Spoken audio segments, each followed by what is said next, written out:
All right, we finally got back. Okay.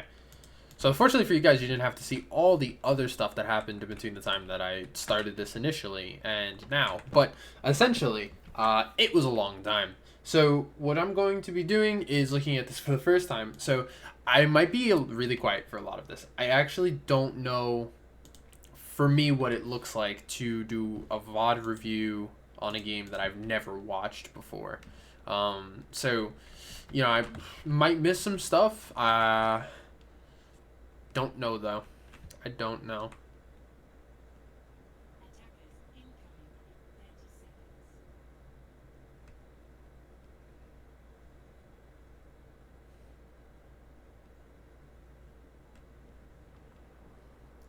I should fast forward instead of just sitting here staring at you guys fucking walk in a circle around spawn. Holy shit.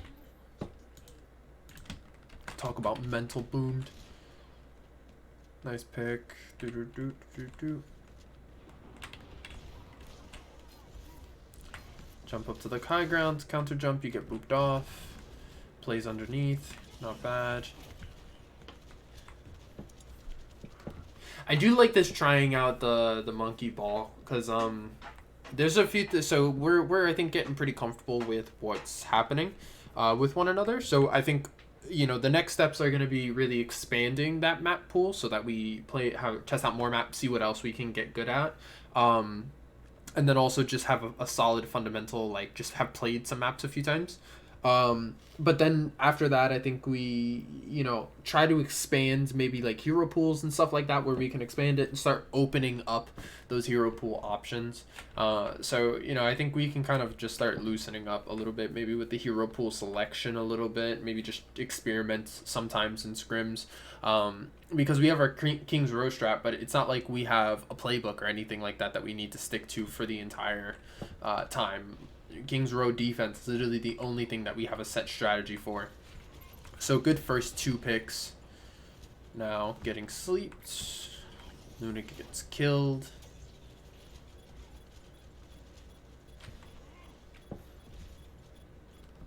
This is top playing. I actually think for this composition that you should have just went Lucio Mercy. Because I think what you call it? Shadow should not need healing most of the time. Genetic is a speedy boy. He'll get health packs if he really, really needs it. Complex will need some healing. Tat can heal himself. Oh, Greedy's playing Ashe. Okay, so maybe you need an Ana because it's prioritize different targets. Maybe not. You might be able to get away with Lucio Mercy in this composition. I just don't see it as a composition that's super dependent on needing heals. So I think the only ones who should really be taking damage is the tank line, and Genetic is fairly sufficient. Like, Hammond is fairly sufficient on his own, with grabbing health packs being hard to hit and having adaptive shields to be able to, like, look at him go. Look at him go. So, I think that the Lucio might be a pretty good pick here because he allows just kind of, like, some sustain, boops, and a defensive ultimate. But then, in terms of the other healer, I actually think, yeah, you could just probably go Mercy and just pocket Greedy until Complex needs healing, and then GA over to Complex and just heal him up with the dives or whatever. I think Moira has a problem of kind of like she's too short ranged and too low mobility. Like she has good mobility with her fade, but she has no vertical mobility to keep up with the monkey and with the ball. So like you're just gonna lose out on getting a lot of value because you can't actually heal the tanks here, which means your only real healing priority is gonna be Greedy because Shadow's either getting headshot or he's not taking damage.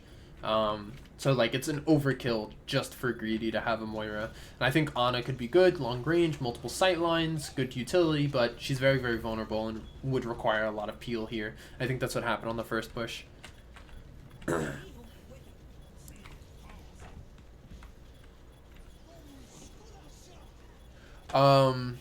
I think one of the things that we have to get a little bit more used to is securing sight lines for our DPS and making sure that we're clearing space systematically and not just haphazardly, right? So if the enemies are going to be in this this high ground up here, like if they're going to be filling in all this space up here, then we want to make sure that we're not just jumping into them to kind of like push them off, but also trying to find ways to get our DPS value, right? So if they're giving us this left high ground for free, then let's make sure that our DPS get up there, and let's try to coordinate their aggression and their push with clearing the other high ground, or making sure that the biggest threats to them are neutralized. Because as much as Monkey can, jump on the enemy Ana and chase down the enemy Mercy, you're by doing that, you're essentially saying we're all going to 1v1, right? You're going to 1v1 the Mercy by chasing her around, but then you're going to force Shadow to 1v1 the other Widow. You're going to force you're going to force Greedy to 1v1 the enemy soldier, and then you're going to force Genetic to kind of like 1v1 the tanks or the Diva or something like that. So I think what's far better here is isolating for like this is particularly really for a Widow, or for like polarizing DPS like a Widow or a Doomfist or something like that, where it's like you give them an advantage in their matchup because they have such an egregious advantage in all other matchups most of the time, that once you open up the fight for them, they can really carry you. And that's the core philosophy of Double Sniper when you play that Hanzo Widow, or Hanzo's not really in that spot anymore, so Double Sniper would probably be a Widow Ashe at this point. It's probably just double hit scan really. But essentially you're going to give the snipers an advantage at their 1v1 matchup because they're so good that they're just going to win everything else, right? Like, even if the Monkey and the Diva dive on top of Shadow and Greedy, they just put out so much damage that, they'll still be able to get value past it, and as long as you peel for them and such, it's going to still be good. So I think on maps like this where there's a lot of sight lines, but also we're playing this double sniper type of composition, we have to be more aware of our tanks not just being people who get picks and make space, but people who make space and buy time. Because there can be a lot of value that you get out of that team play of, like I said, give Shadow the advantage in his Widow matchup. Make sure that he never has to really worry about taking it, and he's going to click the soldier's head and the Ana's head and the Mercy's head, and then he's going to probably also be able to chip down the Diva and the Monkey to a considerable degree. And same thing with Greedy. Like, they're going to click heads and win the fight, and they're going to be much better at it as DPS than you are as tanks. So yeah, contesting this tack visor, it opens up the space for Shadow by contesting this tack visor. And in the end, it gets you the confirmed kill. But no, don't stop by. Stop. Jesus Christ. It gets you the confirmed kill, and that's a good bonus. That's really what you want, is you want them dead at the end of the day. But the space creation is probably more important for the team as a whole, because when you create space too in that way, you're not just creating space for the DPS. You wind up creating space for the DPS primarily, but you also create space, for the supports, which allows them to pocket you more, keep you alive, and then you have a more sustainable, cohesive comp with a core identity. I don't think what you guys are doing here is bad, but largely all you're doing is just being better at your hero than the enemies are at their heroes. This isn't necessarily team play. Even if you are doing things at the same time, team play at a high level is much more methodical and thought out, where everybody has a role that they fulfill so that you can have a larger boon to your attacks and stuff like that.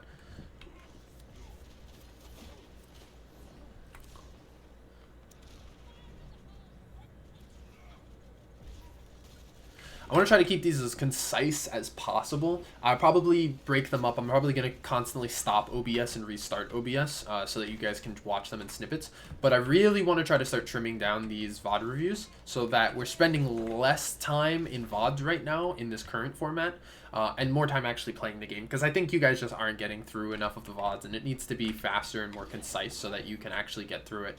When we get in person, we're going to go back to, we're probably going to VOD a ton when we get in person, because it's just going to be easier to engage in that level of play. But again, you guys are doing good, keeping the pressure and the aggression together. It would just be also good to actually 2 on cart. Greedy could probably be peeking more aggressively, or if not Greedy, then Shadow should be peeking more aggressively. Like, one of the DPS needs to be up with the tanks right now. You don't need more than 2 on cart. I don't think you need more than 1 on cart, but 1 on cart is fine. But 2 on cart is fine, rather. Especially since we have such durable tanks with such a big pocket behind them in the Moira.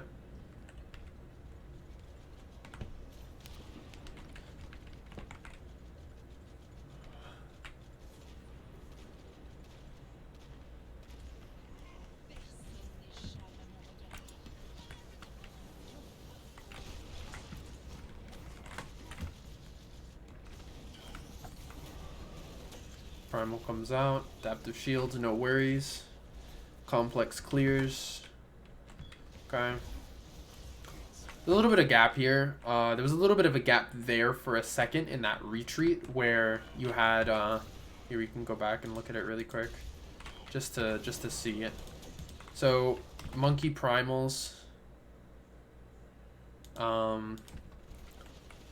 It's gonna Shadow gets picked. Complex is coming back. So yeah, there's this moment right here where the main people in the sight line are Greedy and Luna. So we want to just try to clean up these retreats. And make sure what this comes down to is just moment-to-moment positioning. So at any moment, if your tanks suddenly like drop back and reposition to like a different area, are you able to protect yourself? If both the tanks on your team drop back, but also you know, the what do you call it? McCree on the enemy team hits all his headshots. If those two things suddenly happen, are you going to stay alive? If the answer is no, you might want to think about your positioning a little bit more. Because honestly, it is possible that the McCree just randomly hits 2 headshots on Luna right here and she just bursts open. Because Complex is making the right decision for himself to try to preserve his health. And I think in whole, that's a good decision for the team because then we can get a better push back into the enemies, because right now they've claimed a lot of space assertively with ultimates. So for Complex, this is a fairly good decision. But when you look at what he does in relation to Greedy and Luna's positioning, and I mean Greedy's getting forced around by a monkey, so his positioning is a little bit more like not his complete choice. But you want to just try to be careful of, you know, moment to moment, not always being in a position, or at least maximize the time that you're in a position where you could very easily transition into safety, very easily transition to cover, because there are going to be instances like this where this opportunity gets opened up and this GM McCree on the enemy team 2-taps you, right? Like, I don't think NYIT is number 1 in the power ranking because they have a McCree that's going to miss these shots. I mean, that's really what we want to be aiming for. So we want to try to eliminate the opportunities that we give people to hit these shots, because although people we play against right now might not be hitting them, that doesn't mean the people that we play against in our game won't be hitting them. So this really is just a message about constant discipline, and playing the game properly as often as you can to build good habits.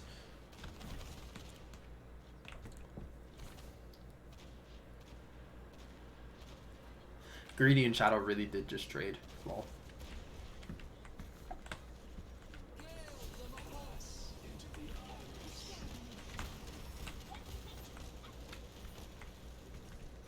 So what I'll say is I feel like you guys are playing really loose tonight, which is really, really good. The idea is, and okay, so this is, I know I said a second ago that you want to play, like, you want to play the game properly.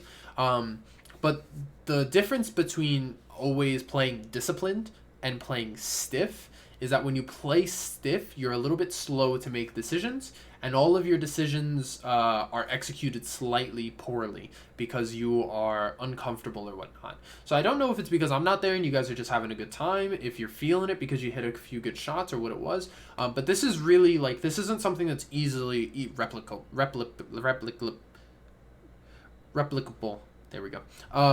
It's something that will happen occasionally, but it's something that we definitely want to try to recreate as often as we can, where it's this really loose vibe where you make decisions, you go together, and you all feel like you're on the same page. So this is what I'm seeing, right? Is that you guys maybe not playing exactly disciplined, but you're playing loose, and you're making decisions together, which is good, and you're following through in a proper way, so it's getting you good value.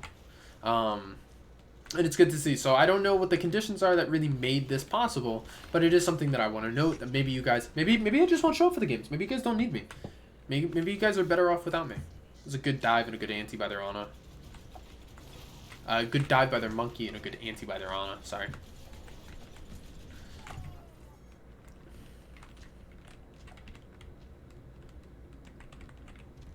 I do know that there's a few of you who just, like, don't like being examined, so I don't know if part of it is just, like, you know, the idea that I'm watching you and kind of critiquing you just, like, stiffens you up a little bit, makes you a little bit more uncomfortable. That's something you might just have to continue to get used to over time, though, because regardless, you know, there's going to be a lot of things in life in general where people are going to be observing and examining what you do. So this looks like a little bit of a mistimed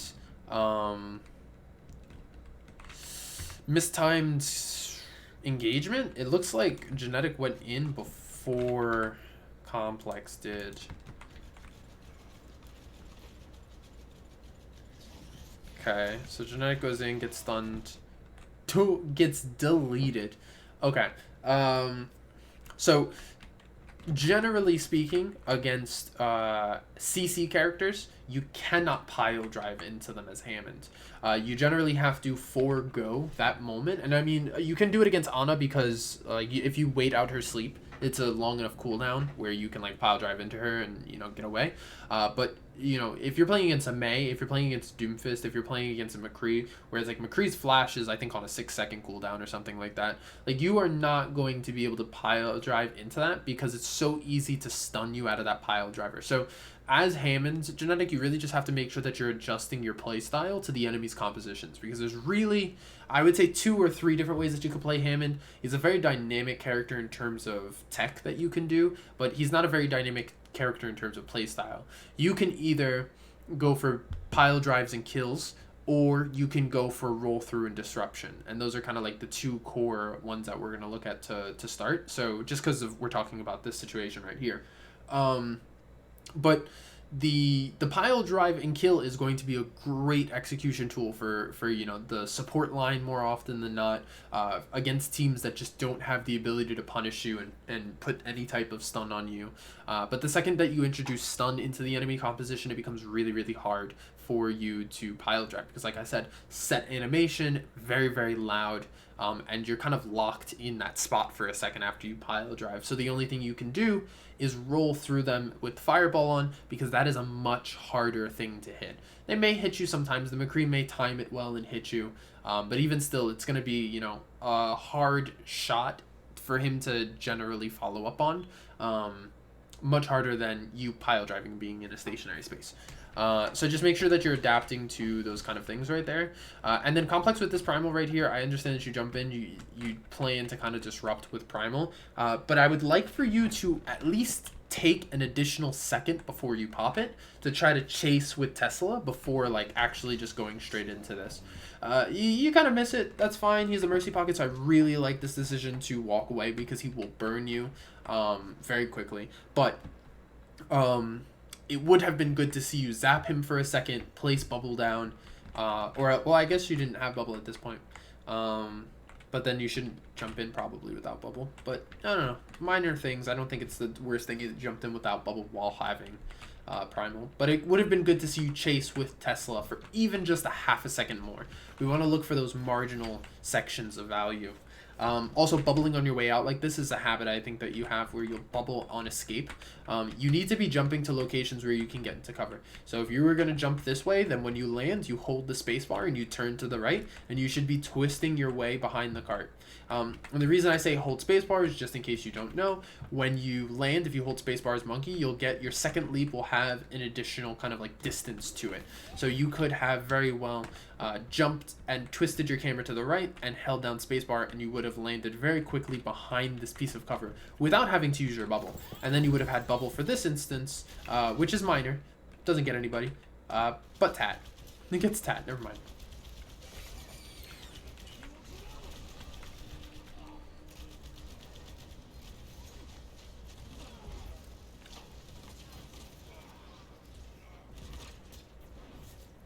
Okay, good attack. Let's see where we are at time wise on the OBS, because I want to try to 19 minutes, 20 minutes for half of this. Oh my god, I need to get better. I need to be able to get to my point quicker. We're gonna start speed running this.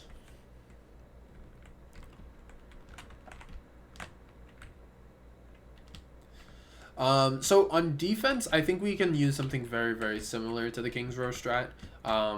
What I would say is that Complex should start, like if we were to mimic it, right? Complex would start on this high ground, near this wall, and just kind of like this. He would start by contesting this area, if anything. And Genetic would play on the back staircase. Well then. This back staircase back here, in this general low area around here, with the Ash, Junkrat, Mercy kind of column, and then you would have, you know, your Widow and your Ana over here. And the reason that Genetic would play on the staircase is because he would be covering two or three separate rotations depending on where they go, right? So if he plays this general staircase, he could see if they go under. He could see if they go coast, if he's, you know, checking these two sight lines. And then if anybody comes up to Complex, he's not super far away. Complex should not be in a situation here where he gets bursted down instantly unless the enemy's speed boost onto him. And stuff like that should really be scouted by the Widow player, who can, you know, play from this sight line and then maybe push up if they need to really see or anything like that. But there should always be that initial scout on this corner. I'm sure you guys are fairly used to that, calling where they go and maybe calling some key parts of their composition. But if we play on this back staircase, like I said, you have that easy, like, kind of observation of the three different sight lines, and then you can rotate quickly to where you need to go. Plus, there's this mini over here, and if Genetic really needed it, there's this Mega down here to help him sustain and come back in late chaotic fights. For Complex, largely he would play up here, zap, zap, zap, zap, zap. He would fall down if he needs to get healing and disengage from the fight, and then he could jump back up here if warranted and wanted, and then he could place Bubble after that and start utilizing more aggressive resources once he's re-engaged with full health and Genetic has had time to rotate into the helping position. You know, this also gives Complex the ability to jump back to the other side too if anybody happens to pressure out the Widow, and it should stop anybody from going behind very easily, because as long as you plug up this staircase over here, it's very hard for most characters to get over to our Widow Ana coalition unless they jump at them aggressively, in which case everybody would see them coming from here, and then when they jump onto that high ground or jump onto, you know, this high ground, they would still be dealing with the Ash or the Junkrat in the other sight line, who could punish them very easily. So this is an idea for how we could run that. I would like if you guys try to copy this concept and see how many maps we could apply it to, because I think it'd be a good way to see how we just think about composition in general. For me, I think of composition as something that can be duplicated on multiple maps if done well, and, you know, only for one map if like, it's, if you do a composition, it's got to do one of two things, right? It's either got to be really, really good on one map or easy to duplicate on multiple maps. So for me, I'd be interested to see if the composition that I've created and the theories that we like or set aside for how we would play maps are good enough to duplicate on multiple hybrid maps. Can we take that identity and keep just copying and pasting it onto different maps and keep retooling it slightly so that it's the same core thing but slightly different every time? And that would just be, my main purpose would be to, you know, just kind of see and observe about compositions and stuff like that. All right, so like I said, getting to the point, which is the VOD review.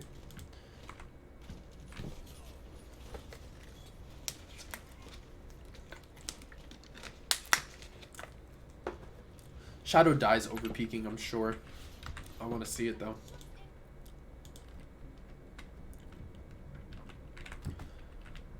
Okay, so the first thing that we want to note, Shadow, is that you're leading your tank here, and this is the first sign of being over-aggressive, because if you're leading your tank in most situations, and I mean, Complex is now going to do other things, so, like, you might be alright, just, like, if this is a good space for you, but if you're leading your tanks more often than not, if they're not in front of you or controlling some space in front of you, you're often very vulnerable to and susceptible to enemy attacks, right? So you're peeking this angle wide. This is the first time you're seeing the composition. You're nowhere near getting to cover, and you're not getting the help from any of your allies. And that's why this is too aggressive, mainly, is that because nobody can really save you without expending resources that are valuable. Like, if Complex bubbles you, that's a 12-second cooldown that he can't do much without.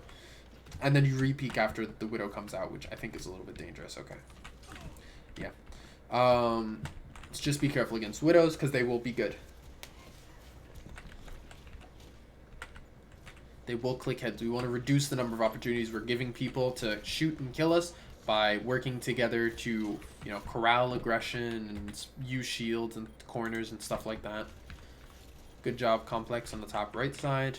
Good disengage as well.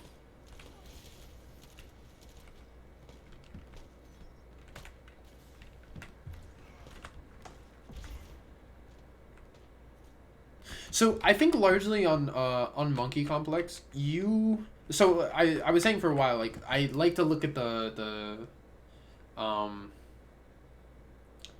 what was it? Sorry, the weakest part of the composition. If I can identify just something, I generally look for what I see to be the weakest part and then build from there. I think on Reinhardt, there's still a lot of things that you need to work on in terms of recognizing opportunities, but I think on Winston, you've patched that up pretty damn well. I feel like your Winston is cleaner than your Reinhardt in terms of just knowing when to get in and out, knowing what to do in what situation, and being able to, like, actively respond in the right ways. I think the next thing that we might need to look at is just, like, enhancing that Rhine play so it's as smooth as your monkey play is, because from moment to moment now you're kind of, you know, like, dropping at the right times. Like, look at this drop, you're pulling 3 people and you're in a minimal chance of, like, actually dying, because I mean, not really, because they still have both their stuns, so I imagine you're gonna die here because they'll probably stun you. Oh, but they don't, that's crazy, but you have your leap, so that's the main point that I want to talk about. But yeah, you're kind of, like, going in, pulling 3 people, pulling the aggression, getting your supports, the ability to heal you without giving too much to the enemies, you know? Like, you're drawing aggro and taking attention pretty well. It's just a matter of, and farming primals pretty well. It's just a matter of probably smaller technical stuff now. I think you might need to start working on your primals a little bit more, making them a little bit more solid. And then your escapes, again, your escapes, man, they're a little bit sloppy. Okay, that's that pile drive thing I was talking about before. You pile drive into the fight. McCree says, ooh, juicy.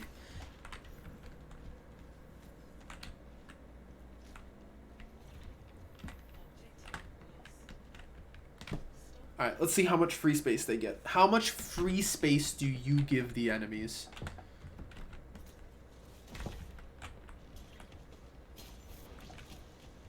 Genetic, you're very forward in there right now. And it's not bad because you're Hammond. Like, it's not terrible because you're Hammond. But it would be nice to see you kind of playing with the team a little bit more and just not pile driving as much. I think that's the main thing here, is that they're kind of stunning you. You're pulling complex forward now. Did you... Oh, is that adaptive shields? Why does it look like you're nanoed? I really don't like that. But you're pulling complex forward and off the high ground with the jump, you know? So it's like... I think you're just too early here and too eager to look for pile drives. And for complex, I think you just need to leave your Hammond alone. Like, he's a Hammond. Like, he's going to not die in situations where you will absolutely get eviscerated. So don't get pulled ahead by thinking you need to help somebody who is sufficient on their own. You need to recognize that Hammond is sufficient.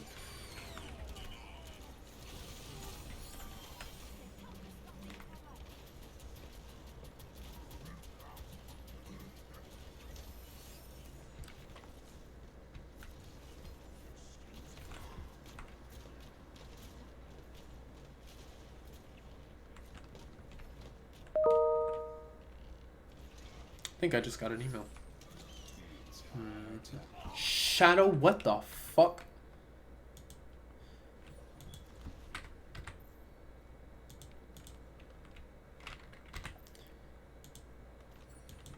Alright, so flanking, the value of a flank is determined by the amount of outcome divided by the amount of time it took you to fucking get there.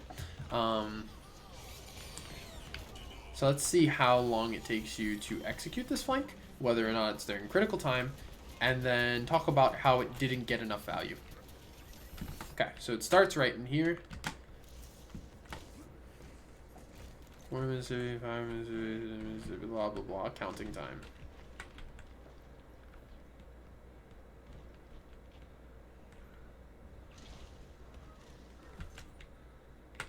Okay. Decent-ish play. If we want to run something like this in the future, be minded, you will need a friend. You need immortality in this case. Unless Luna can throw it to you, or is prepared beforehand for exactly where you would go. Like, let's say, for instance, you had prepared this, right? There's enough space being made right now that Luna could rotate around here. And as long as you played on this side right here, she could hit Immortality Field on the wall and land it on here. She could bank shot it onto you so that you can't get killed while you're charging it up. And because they have no real shields in this instance, you would probably get a lot of value. But the reason that this doesn't get any value is because you have none of that, and she fucking diddly dinks the shit out of you. So that was a bad play because it was not coordinated properly with the team.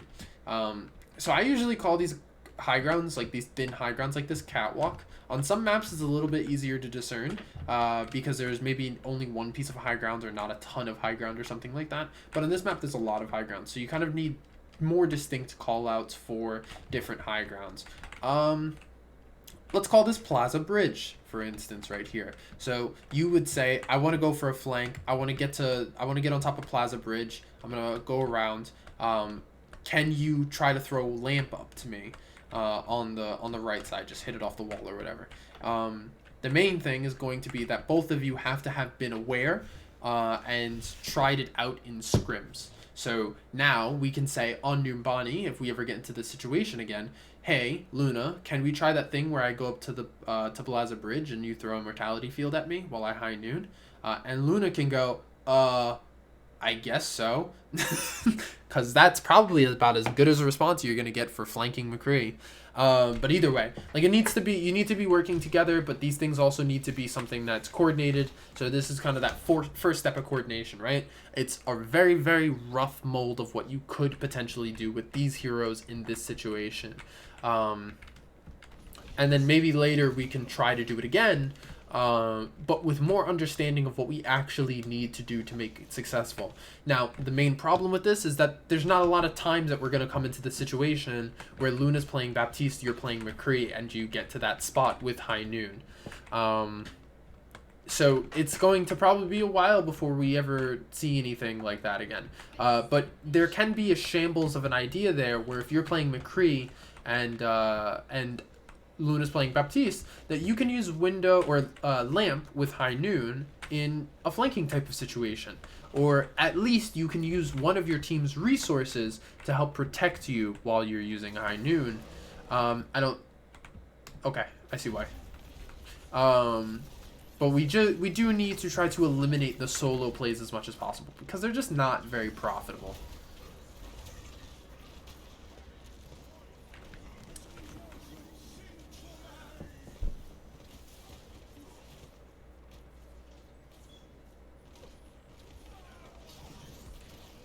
Okay.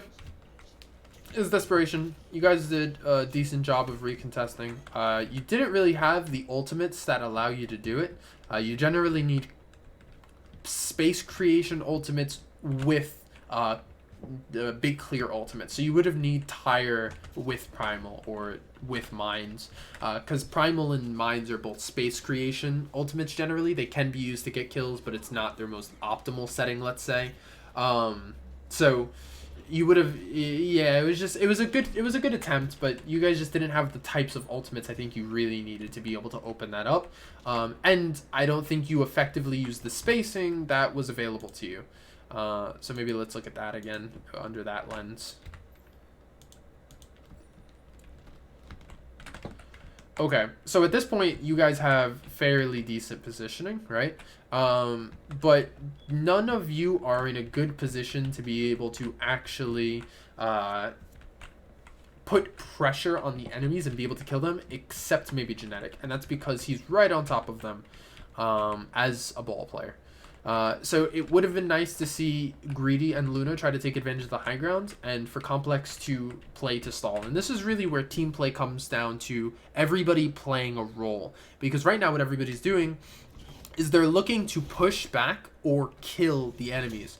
But everybody should be playing a specific role of responsibility. For instance, Complex and Genetic should be playing the role of contesting cart. That should be their sole job, is to contest cart. While Luna's job may be to sustain for cart, to like keep Complex and Genetic alive, while Greedy's role is to find picks. And Greedy's role is enhanced, even though he's trying to find picks right now. Greedy's role is enhanced by our tanks actively contesting cart or doing a mix of contesting cart and disrupting the enemies, right? Because what was happening was both Genetic and Complex were looking to disrupt, contest, and eliminate. And they were doing neither of them exceptionally well because Complex was just batting them around. Genetic had kind of just rolled through them at some point and, you know, done some minor disruption, but he wasn't contesting cart. Complex was contesting cart, but he wasn't disrupting very well or killing very well. So I think you kind of get more value, but not trying to do everything, but just trying to do one thing really well.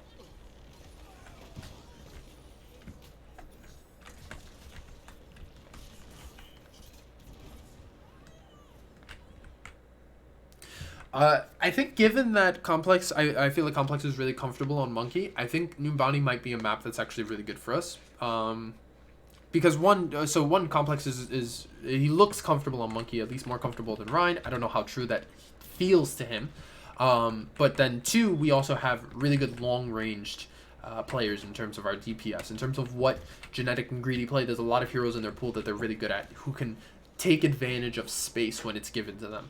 And Numbani has a ton of space that is given to, sniper characters like Widow or Ashe or Soldier maybe even. Oh, I guess that's it. Okay, interesting. I'm going to assume they took their... Anyway, that's Numbani. I'm going to stop this now. Start the next one soon.